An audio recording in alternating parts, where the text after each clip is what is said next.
Alors merci Didier de nous accorder cette interview pour le site. Donc la rencontre vient à peine de se terminer. Tu es d'ailleurs passé sous la douche, comme on peut le voir, tu es un peu mouillé. Donc où ton équipe s'est imposée dans la toute dernière ligne droite, donc s'est imposée ici 5-1. Donc on peut l'annoncer, c'est officiel, la montée donc en national pour tes joueurs.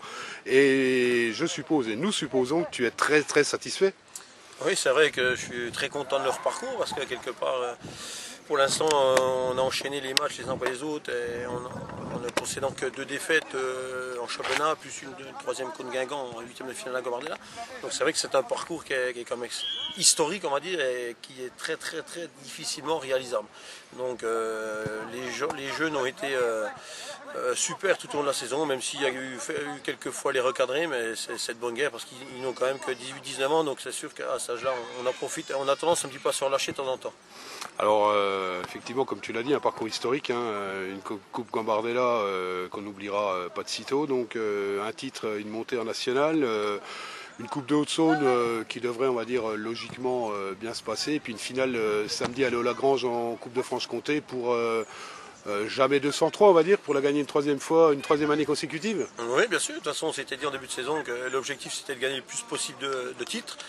Donc maintenant, ça c'est en U19, le championnat est acté, parce qu'au vu de mes calculs, on doit faire partie des 5-6 meilleures équipes au niveau national, alors qu'il y en a 12 qui montent. Donc normalement, de ce côté-ci, on est tranquille. Maintenant, on a une finale de Coupe de Franche-Comté à préparer dès mardi. Qui en l'occurrence pour nous sera l'occasion de réaliser le triplé.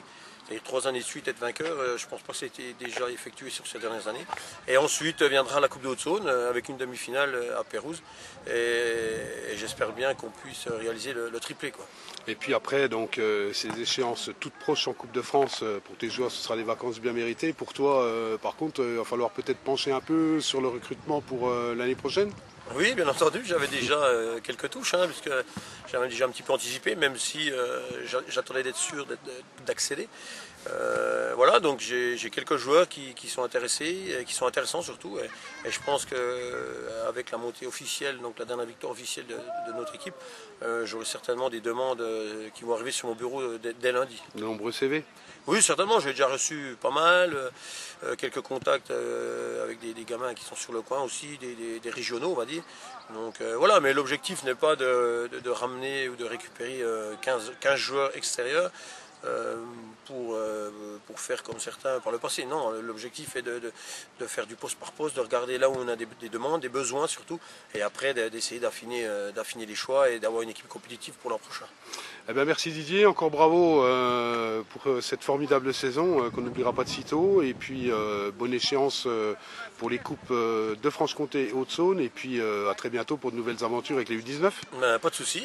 Moi, comme d'habitude, je tiens à remercier les gens qui se déplacent, les gens qui nous supportent, le webmaster, M. Roslo, qui quand même s'investit beaucoup au sein du club et nous a suivi beaucoup cette année et qui est apprécié par les jeunes, et ainsi que tous les supporters, tous les parents, tous les amis, enfin tout le monde, quoi. Donc c'est le VHS a vécu une belle aventure avec ses U19, donc maintenant en espérant de bonnes nouvelles avec la DH de Besançon sur les coups de 18h. Merci Didier. Pas de problème.